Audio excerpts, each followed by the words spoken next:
할렐루야. 제가 지난달 오고 또 이번 달 여러분 뵙게 돼 너무 반갑고 감사드립니다. 더운 여름인데 오셔서 하나님의 말씀을 묵상하고 또 말씀 안에서 새롭게 되길 원하시는 여러분을 주님의 이름으로 축복합니다. 저는 오늘 여러분과 함께 엘리야에 대한 말씀을 나누려고 합니다. 제가 오늘 죄송한 것은 자막을 먼저 드렸어야 되는데 자막을 드리지 못해서 혹시 성경책 있는 분들은 조금 이따 몇 구절 찾아볼 때 같이 읽어주시면 감사하겠습니다. 이번 달 저희 주제가 아버지에 대한 이야기를 나눈다고 들었습니다. 여러분, 아버지에 대한 이야기를 제가 늘 묵상할 때가 언제냐면 장례식장입니다. 장례식장에서 고인들을 보면서 고인들의 유가족들 앞에서 고인들의 부모님, 아버지의 죽음에 대해서 또 나누고 또 말씀을 나눌 때 그분들을 통해서 느껴지는 그 아버지의 모습을 느낄 때가 있습니다. 많은 경우가 참 저희 시대의 아버님들은 가족들을 부양하는 게 참 큰 일이었죠. 그래서 자기의 감정도 숨기시고 또 그 큰 인생의 짐을 가지시고 묵묵히 살아갔던 그 아버님의 모습을 장례식장에서 떠올릴 때가 너무 많습니다. 어제는 또 장례식장에서 남편을 너무 빨리 여의시고 내 자녀를 또 돌보셨던 어머님의 모습을 묵상하며 또 장례를 드리는 시간이 있었는데, 그 어머님은 또한 어머니 역할도 했지만 아버지의 역할도 하고 그런 평생을 사셨던 이야기를 들었습니다. 늘 하나님 앞에 의지할 수밖에 없었고 의지하지 않고는 이 문제를 해결할 수 없는 그런 삶의 여건을 이겨냈던 그런 귀한 어르신의 모습을 보면서 인생의 큰 나무가 된다라는 게 이런 것이 아닌가 생각이 들었습니다.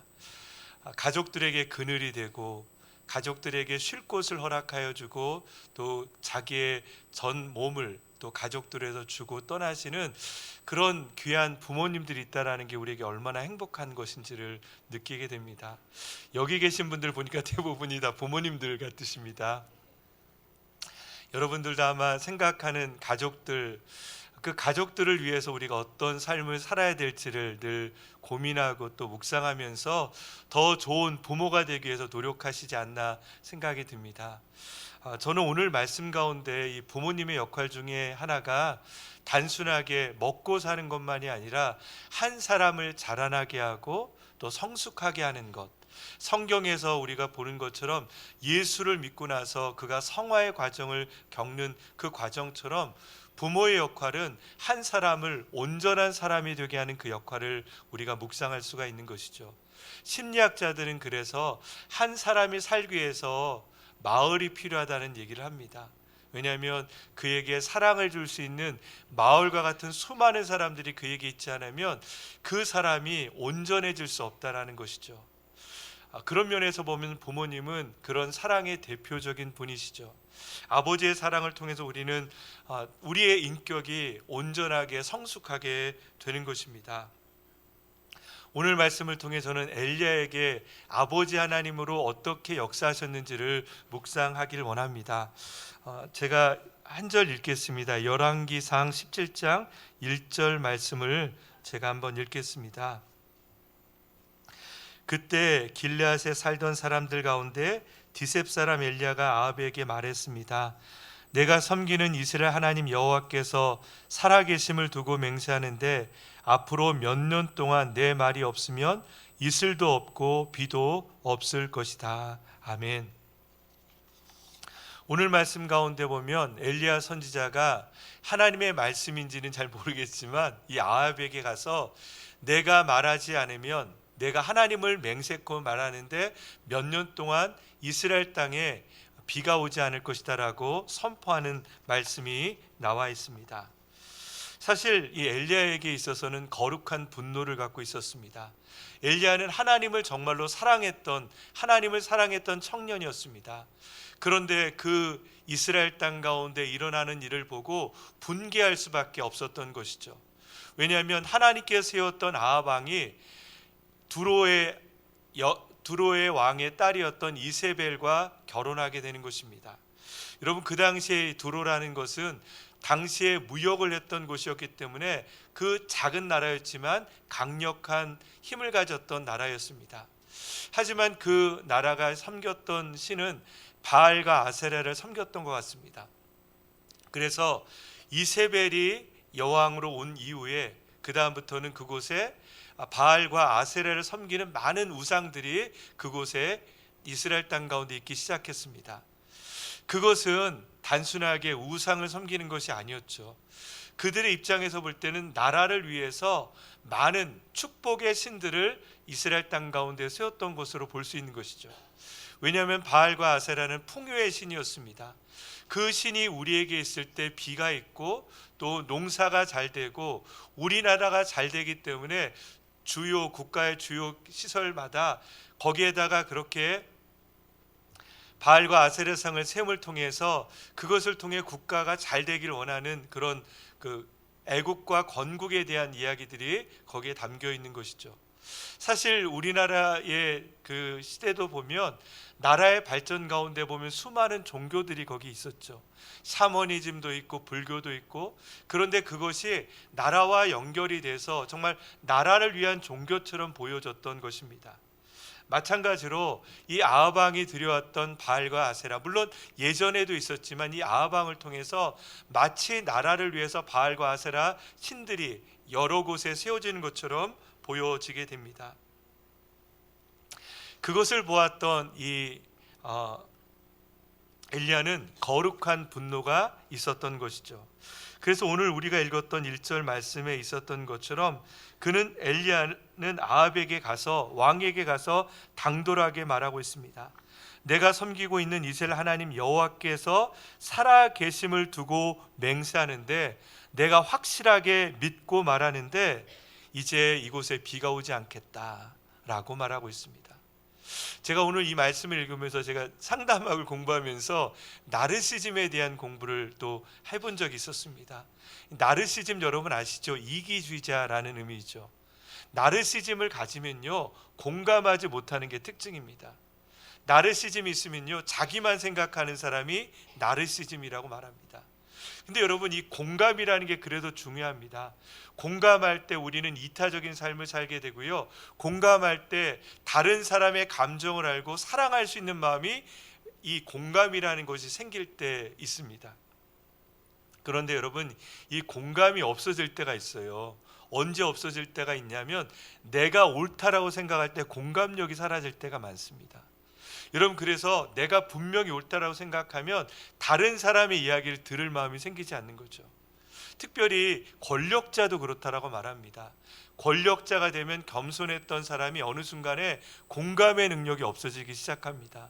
내가 옳다라고 생각하고 내가 맞다라는 생각하는 그 순간에 공감력이 없어지는 것이죠. 여러분, 엘리야를 볼 때 오늘 이 거룩한 분노를 가지고 이 아하방에 갈 때 이 공감의 능력이 없어지는 걸 보게 됩니다. 물론 당연히 이 시간에 공감이 없어야 되겠죠. 옳은 말을 하니까 너무나 당연하기 때문에 그것을 말하는 것이죠. 근데 제가 여러분에게 오늘 말씀을 보면서 2절과 3절 말씀을 제가 한번 읽어보겠습니다. 17장 2절 3절 말씀입니다. 여호와께서 엘리야에게 말씀하셨습니다. 너는 여기를 떠나 동쪽으로 가서 요단강 앞 그리 시냇가에서 숨어 지내라. 여러분, 이 말씀을 읽다 보면서 제가 묵상했던 것이, 하나님께서 늘 엘리야와 동행은 분명히 했을 것입니다. 그가 기도할 때, 그가 예배 드릴 때 분명히 하나님께서 함께 하셨지만 1절 말씀에 아하방에게 가서 비가 내리지 않겠다라고 말하는 그 말씀할 때는 하나님에 대한 이야기가 없다는 것을 보게 됩니다. 그것은요, 그가 열심히 기도할 때마다, 나라를 위해서 기도할 때마다 그의 마음속에 억울함과 화남과 분노가 있었던 것입니다. 이 땅은 하나님의 나라인데 어떻게 이 땅 가운데서 이렇게 바알과 아세라를 섬기는 우상들이 얼마나 많아졌는가 라는 그의 마음속에 거룩한 분노가 있었던 것이죠. 그래서 그 분노가 있을 때 하나님께서 그에게 말하기도 전에 그는 아하방에 가서 너희가 이렇게 바알과 아세라를 섬기면 하나님께서 이 땅 가운데 비를 내리지 않을 것이다 라고 당당하게 선포했던 것을 보게 됩니다. 제가 생각할 때 이 엘리야는 이런 마음이 있었던 것 같습니다. 비를 내리게 하는 건 하나님이다. 너희가 바알을 섬기면서 바알 때문에 비가 내린다고 생각하면 그것은 착각이다. 너희가 그렇게 믿는 바알이 비를 주는 것이 아니라 하나님께서 우리에게 비를 주는 것인데, 너희가 바알을 믿는 그 순간 이제 이 땅 가운데 비는 오지 않을 것이다 라고 그는 내가 믿는, 내가 경배하는 하나님의 말씀을 담대하게 선포하고 있는 것이죠. 저는 이 말씀이 틀렸다라는 건 절대 아닙니다. 분명합니다. 하나님이 우리의 주인이시고 우리와 함께 하시는 그 하나님의 모습이 분명히 이 가운데 있는 것이죠. 그런데 왜 하나님께서 그를 2절과 3절 말씀 가운데 너는 요단강 그리 시냇가에 숨어라 라고 말씀하시는지, 이 말씀이 참 궁금했습니다. 거룩한 분노를 가지고 하나님의 이름으로 당당하게 당시의 가장 권력자인 아합왕에게 나갔던 이 엘리야에게 너는 그리 시냇가에 숨어라 라고 말씀하는지, 그것이 참 궁금했습니다. 왜 그랬을까요? 저는 이 말씀을 묵상하면서 하나님께서 그를 아버지 하나님으로 그의 인격을 단련하시고 그를 훈련시키기 위한 하나님이라는 것을 깨닫게 됐습니다. 왜냐하면 그는 하나님의 올바른 일을 할 수 있는 사람이고 하나님의 올바른 것을 아는 청년이었지만 여전히 그의 감정을 다룰지 못하는 그런 청년이었다라는 거죠. 옳은 것들 말하는 것과 올바른 감정을 다루는 건 다른 것입니다. 여러분, 분명히 엘리야는 올바른 것을 말했습니다. 진리가 무엇인지를 알고 그 진리를 당당하게 선포했던 그런 용맹스러운 청년이었습니다. 그러나 하나님의 눈으로 볼 때 그에겐 여전히 그의 분노, 물론 거룩한 분노이지만 그 분노를 제대로 다루지 못하는 이 엘리야를, 거룩한 삶을 살아가는 이 엘리야를 그리 시냇가에 숨어 3년 동안 광야의 삶을 살게 하는 것이죠. 거기서 그는 아무것도 하지 않고 까마귀가 주는 음식을 먹으면서 3년 동안을 버티게 하는 것입니다. 하나님께서 이스라엘 백성들을 가나안 땅으로 직접 보내지 않고 그 종되었던 그들을 광야로 보내십니다. 40년의 광야의 삶을 통해서 그들에게 배웠던 것은 그들에게 먹을 것을 주는 사람, 그들에게 옷을 주는 사람은 하나님임을 기억하게 하는 것이죠. 자기의 힘으로 인생을 사는 것이 아니라 하나님이 우리의 주인임을 깨닫게 하는 인생을 살게 하신 것이죠. 여러분, 분명히 엘리야가 그것을 알고 있었지만 그는 그의 거룩한 분노를 가지고 하나님의 이름을 말할 때, 제가 오늘 말씀을 묵상하면서 이런 생각이 들었어요. 때로는 하나님의 분노와 나의 분노를 잊어버릴 때가 있다. 혼돈될 때가 있다. 아까 제가 공감 얘기를 말씀드렸죠. 공감이 없을 때가 언제냐면 나르시즘을 가질 때, 내가 옳다라고 느낄 때 우리는 옳고 그름에 대해서 이게 내 생각이라고 생각하는 게 하나님의 생각을 내 생각이라고 생각할 때가 많다라는 거죠. 여러분, 제가 아주 극단적인 얘기를 해보겠습니다. 혹시 어떤 분이 팔에 문신을 했어요. 어떻게 보십니까, 여러분? 팔에 문신하면 성경적입니까, 아닙니까? 하면 안 되죠. 하면 안 되죠. 예. 근데 여러분, 하는데 만약에 어떤 사람 했어요. 어떻게 여러분 대하시겠습니까? 네? 본인의 믿음이니까 괜찮아요? 근데 이제 제가 말씀드린 건 내가 성경적으로 이게 잘못됐다고 생각하는데 그분이 이렇게 집사님이시고 그런데 막 이렇게 문신하고 있으면 본인의 믿음이니까 본인의 믿음대로 사는 거고 나는 내 성경적인 믿음이 달라도 되는 건가요? 관점이 다르니까 그럼 성경이 관점에 따라 달라지는 건가요? 제가 질문을 드리는 거는 아니 우리 지금 성도님께서 말씀하신 게 틀렸다라는 얘기가 아닙니다. 근데 제가 말씀드리는 건 존중합니다. 근데 어떤 분들은 내 관점이 분명하면 그것 때문에 화가 납니다.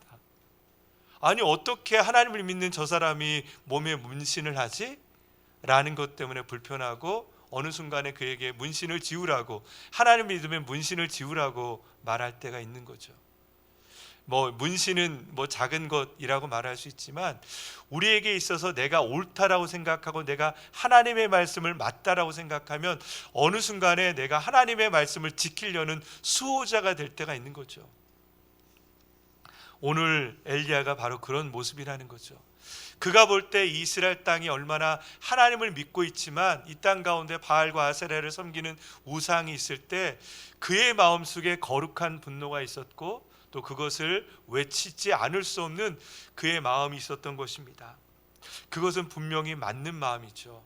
하지만 오늘 제가 여러분에게 다시 한번 말씀드리는 건 그럴지라도 우리에게 그 말을 하게 하는 것, 또 우리의 발걸음을 인도하시는 것이 온전히 하나님이 되어야 된다라는 것이죠. 하나님이 우리를 걷게 하지 않으면 우리는 멈춰야 되는 것이죠. 사실 이스라엘 백성들이 가나안 땅이 어딘지 모르는 것이 아니라 하나님께서 그에게 지금은 가나안 땅이 아니라 바로 내 앞에 있는 구름 기둥과 불 기둥을 따라가라고 말씀하십니다. 분명히 가나안 땅은 여긴데 하나님은 그들에게 구름 기둥과 불 기둥을 따라가라고 말씀하신 것이죠. 오늘 이 엘리야에게 바로 그것을 광야를 통해 훈련시키고 있는 것입니다. 옳은 것을 그에게 선포하기 전에 그에게 중요한 것은 하나님을 의지하고 순종하는 삶을 살아가는 것이 그에게 필요한 것입니다. 그래서 그를 그리 시냇가에서 까마귀가 먹는 음식을 먹고 살게 하는 시간들을 보냅니다.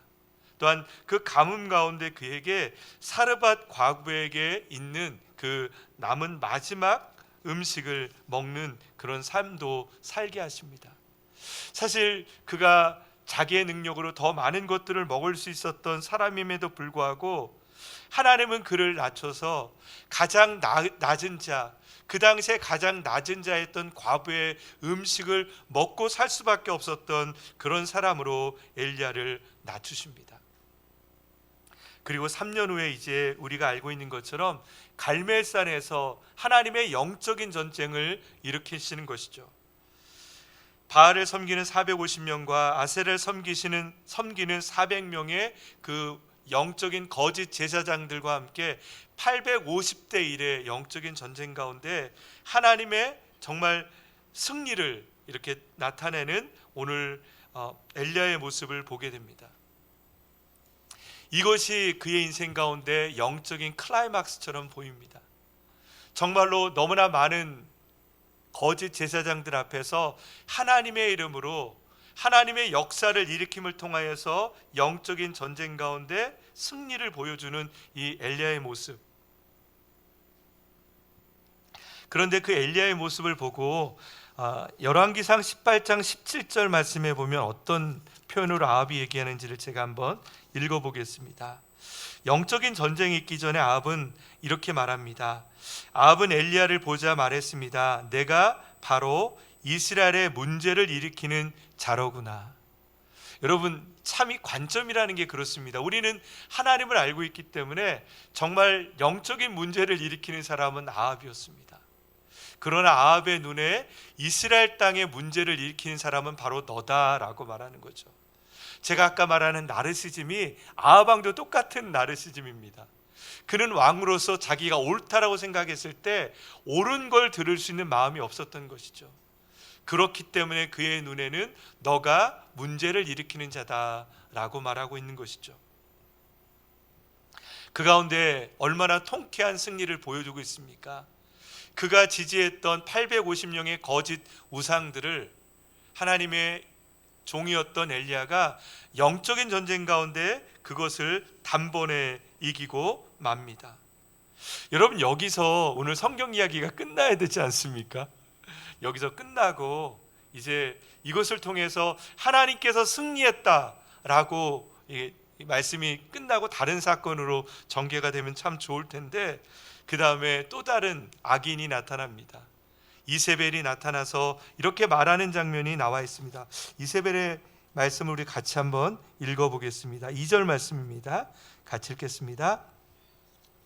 그러자 이세벨은 엘리야에게 사람을 보내 말했습니다.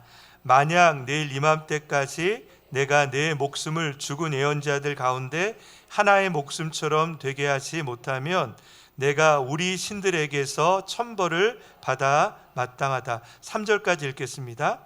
엘리야는 이 상황을 보고 목숨을 지키려고 일어나 도망쳤습니다.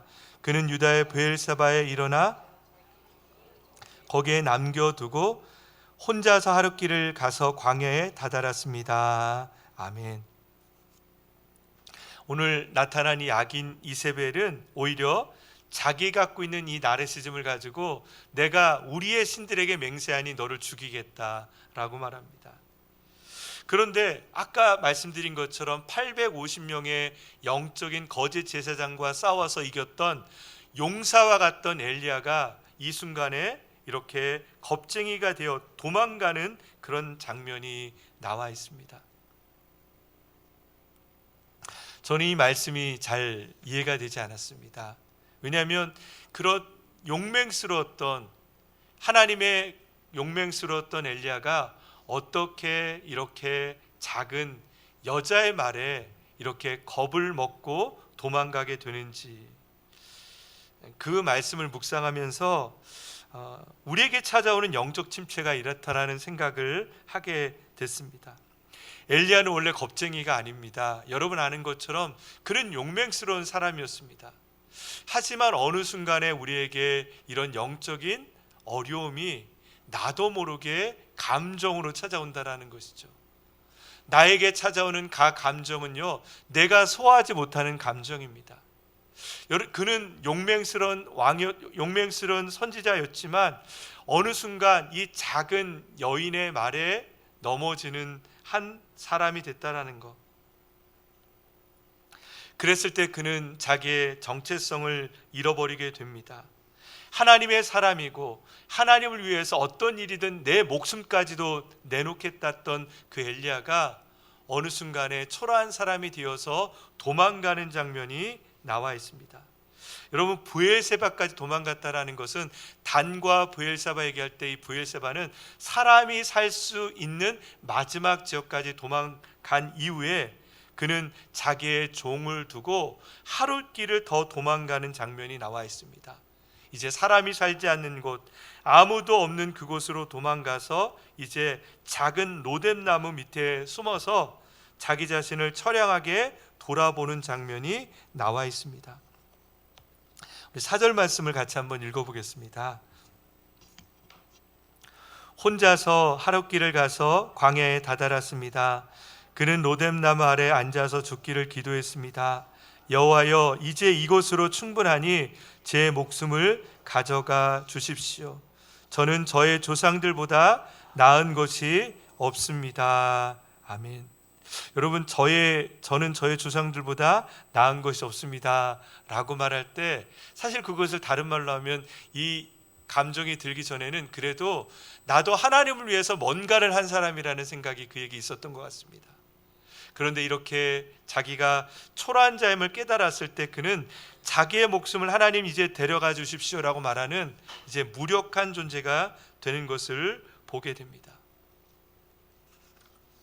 여러분, 우리의 삶의 영적인 전쟁을 이긴다라는 게 무엇인지를 오늘 말씀을 통해 다시 한번 보게 됩니다. 우리는 갈멜산에서 수많은 외적인 전투를 이기는 것, 이것이 우리는 영적인 전쟁에 승리하는 것이라고 생각하지만 우리의 삶에 있는 정말 큰 삶의 영적인 전쟁을 이기는 것은 내 마음속에 일어난다는 것이죠. 850명의 그 영적인 거짓 제사장을 이겼지만 내 마음속에 있는 이 두려움 가운데 굴복됐을 때 그는 가장 작은 자가 되고 차라리 나의 목숨을 가져가십시오라고 말하는 그런 초라한 자가 되는 것을 보게 됩니다. 여러분, 여러분에게 자주 드는 감정은 무엇입니까? 기쁨의 감정도 있겠지만 여러분에게 부정적인 생각이 들 때 떠오르는 익숙한 감정들이 있습니다. 저에게는 두려움과 우울입니다. 이 두려울 때 보면요, 사실 쓸데없는 두려움을 가질 때가 있습니다. 일어나지 않는 두려움, 그리고 다른 사람이 저를 좋아하지 않을 거라는 두려움, 저 사람이 나를 이렇게 판단할 거라는 두려움, 그런 두려움이 있을 때 저는요 자연스럽게 행동하는 게 아니라 눈치를 보게 되더라고요. 그리고 그 사람에게 내가 잘못을 보이지 않겠다라는 생각을 가지고 내 자신을 감추고 가면을 쓰고 살아가는 나답지 못하는 제 모습을 볼 때가 있습니다. 여러분, 우리는 두려움과 부정적인 감정이 들 때 나의 모습을 잃어버리고 하나님께서 원하시는 내 모습이 아니라 세상이 원하는 사람으로 바뀌어가는 것을 보게 됩니다. 여러분, 그런 엘리야를 향하여서 하나님이 어떻게 그를 대하시는지가 오늘 말씀 가운데 나와 있죠. 5절 말씀을 제가 읽겠습니다. 5절 6절 말씀을 제가 한번 읽어보겠습니다. 그러고는 오뎀나무 아래 누워 잠이 들었습니다. 그때 천사가 그를 만지며 말했습니다. 일어나서 뭘 좀 먹어라. 엘리야가 둘러보니 머리맡에 뜨거운 숯으로 구워낸 빵 한 덩이와 물 한 병이 있었습니다. 그는 그것을 먹고 마시고 난 뒤에 다시 누웠습니다. 제가 7절까지 읽겠습니다. 여호와의 천사가 다시 와서 그를 만지며 말했습니다. 일어나 뭘 좀 먹어라. 내 갈 길이 아직 멀었다. 여러분, 오늘 하나님은 이렇게 작은 일에 넘어지고 사실 거짓을 섬기는 이 여왕에게, 이세벨에게 넘어졌던 이 엘리야를 혼내지 않으셨습니다. 정신 차려. 너 지난번에 850명과 싸워서 이긴 사람이야 라고 그런 말도 안 하셨습니다. 그냥 그에게 뭐라고 말하냐면 잠을 자게 하시고, 그리고 만지셨다라는 건 깨웠다라는 얘기가 아니라 저는 쓰다듬었다라고 생각합니다. 아버지가, 어머니가 힘들 때 자녀들을 쓰다듬어 주면서 그 아이에게 나의 온기를 느끼게 하는 것처럼 내가 너와 함께하고 있다, 너는 혼자가 아니다 라고 말하는 거죠. 그리고 그에게 빵을 주시고 물을 주시면서 좀 먹고 힘을 내라. 그리고 또 그가 힘들 때 더 잘 수 있도록 그를 그대로 놔주시는 아버지 하나님의 모습을 보게 됩니다. 여러분, 사람을 성숙할 때 가장 큰 것이 옳은 말을 하는 게 아니더라고요. 우리의 자녀를 위해서 저희는 옳은 말을 하고 그들을 더 좋은 방향으로 이끌려고 때로는 우리를 혼내기도 하고 그렇게 할 때도 있지만, 정말 그 아이를 올바르게 하는 것은 아버지의 사랑이라는 것을 오늘 말씀을 통해 다시 한번 보게 됩니다. 그냥 그를 그대로 존중해주고 인정해 준 것입니다. 이것을 상담학으로 말하면 이것을 감정을 함께하는 것이라고 말합니다. 제가 아시는 어떤 분이 이런 예화를 쓰는데, 이게 여러분한테는 별로 안 좋아하는 예화일 수 있을 수 있어요. 할머니께서 아기가 음식을 먹을 때 이빨이 잘 안 돼서 소화가 안 될 때 죄송합니다, 이거 별로 안 좋아하실 수는 이해할 수 있는데, 옛날 아버님, 할머니들이 뭐냐면 씹어 주셨어요. 그죠? 씹어 주셔서 먹을 수 있게도 해주시는 거. 여러분, 그게 지금 볼 때는 너무 좀 불결한 거지만 그게 할머니의 사랑이잖아요.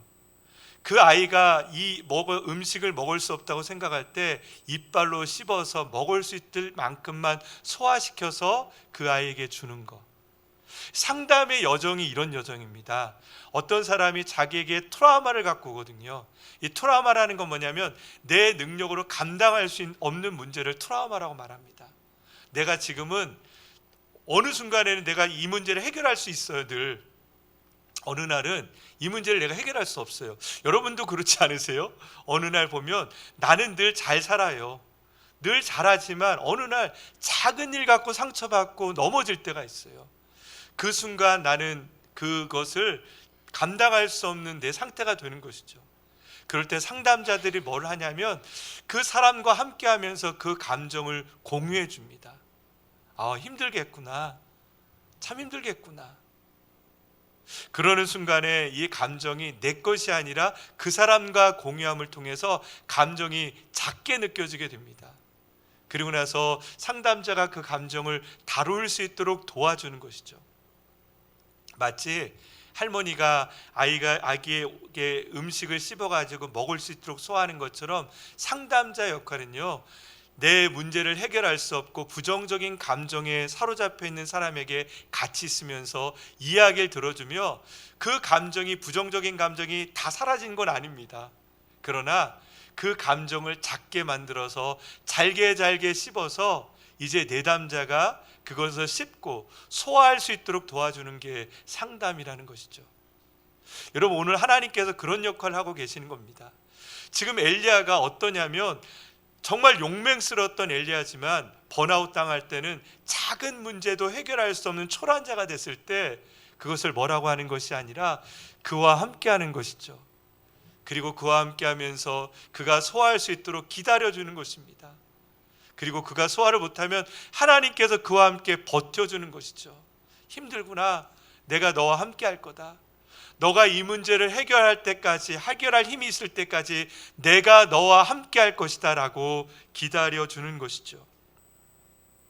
먹고 자고 그리고 쉬었다 또 먹고, 그때마다 하나님은 천사를 통해서 그 어깨를 어루만져 주시면서 괜찮다, 괜찮다. 그 상담학에서 제가 요즘 상담학 공부하면서 이제 책 같은 거 읽고 우리 아시는 분들 통해 들었던 얘기 중에 하나가, 잠이 오지 않을 때 여러분, 잠자게 하는 비법 중에 하나가 뭐냐면 그분 얘기가 호흡을 깊게 하는 것도 있지만 자기 몸을 이렇게 쓰다듬으라고 하더라고요.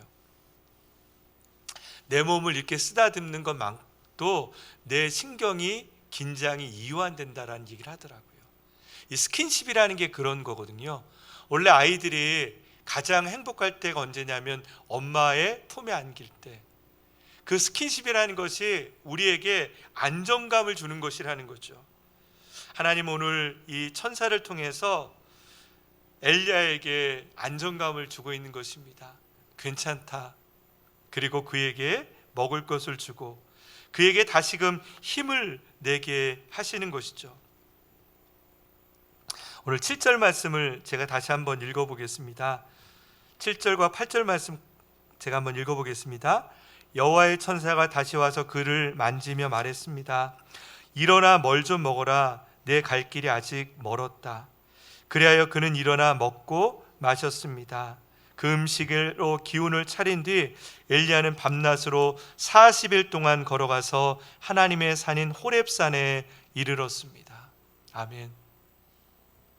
여러분, 하나님께서 엘리야와 함께 했을 때 그는 다시 기운을 차린 후에 40일 동안 걸을 수 있는 그 힘이 있었다라는 것이죠. 참 여러분, 우리 인생이 이렇더라고요. 강한 것 같은데 어느 순간 약해요.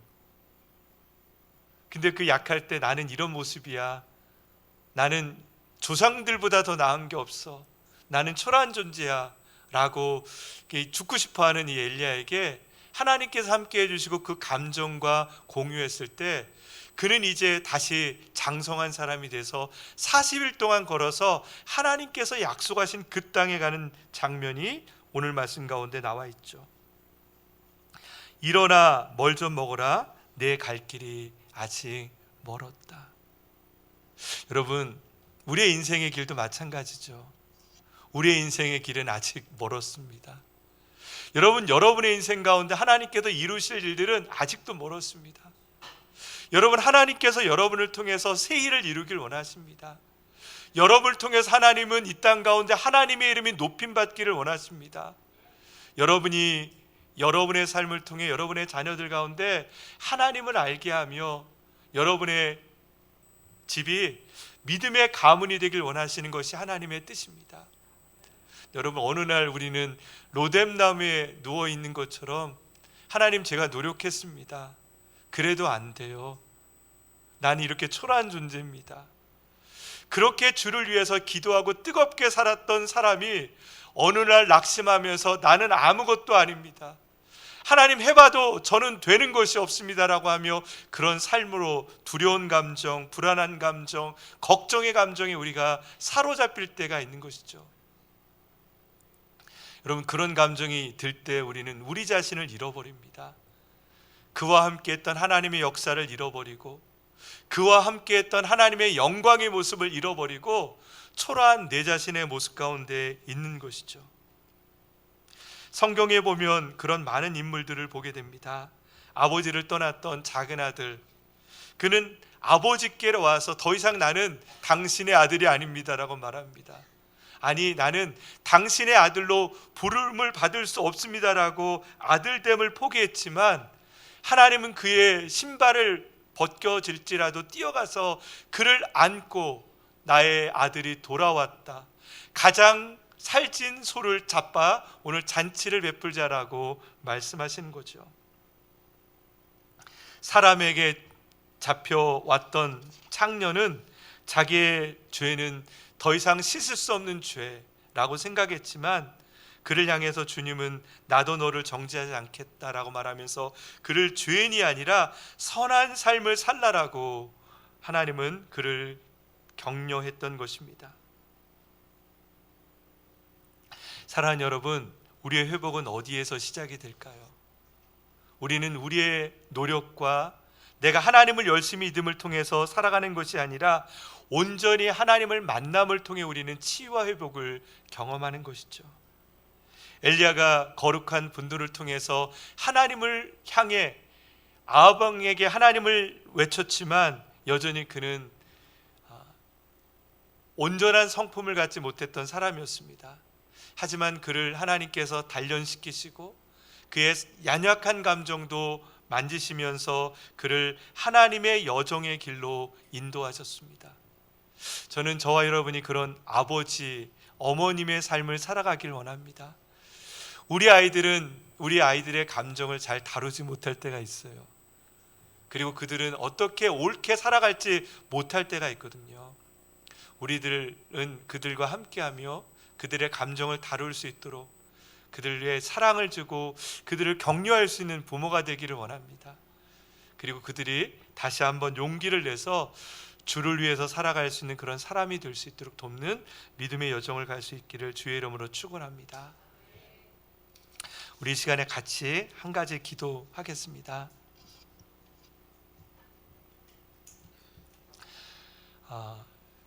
여러분, 우리의 삶에 이런 여정을 걸어갈 때가 있어요. 우리가 하나님을 열심히 믿다 보면 거룩한 분노도 있고요, 마치 내가 하나님의 모든 뜻을 아는 것처럼 살아갈 때도 있어요. 주님, 이게 맞습니다, 주님 나와 함께하여 주신 줄 믿습니다 라고 생각할 때가 있지만 더 중요한 거는 하나님의 음성을 들으는 게 중요하더라고요. 그걸 듣지 않고 행할 때 우리는 늘 실수하고 넘어질 때가 있어요. 중요한 건 하나님이 그럴지라도 우리와 함께 하십니다. 그리고 우리가 일어날 때까지 기다려주시고 너의 갈 길이 멀었다, 나는 너를 통해 새 일을 이루겠다라고 말씀하시는 그 하나님, 우리가 아버지가 되기 전에, 어머니가 되기 전에 먼저 아버지 하나님을 먼저 만나기를 원합니다. 그분을 통해서 우리가 내가 어떻게 살아갈지를 배우길 원하며 내 감정을 어떻게 다룰지를 배우기를 원합니다. 나의 아픈 감정을 하나님 다룰 수 있는 지혜를 허락하여 주시길 원합니다. 그것은 아는 것으로 끝나는 것이 아니라 경험해야 되는 것을 알게 하여 주신 하나님, 하나님의 사랑을 경험하게 하여 주시길 원합니다. 어떤 순간에서도 우리를 떠나지 아니하시는 그 하나님의 사랑을 경험하게 하여 주시길 원합니다. 어떤 순간에서도 나의 편이 되신 하나님을 경험하게 하여 주시길 원합니다. 나는 너의 하나님이다, 나는 너의 하나님이다. 주여, 오늘 그 하나님을 경험하는 시간이 되게 하여 주시옵소서. 우리 그렇게 주님께 한 가지 말씀 가지고 기도하며 나가겠습니다.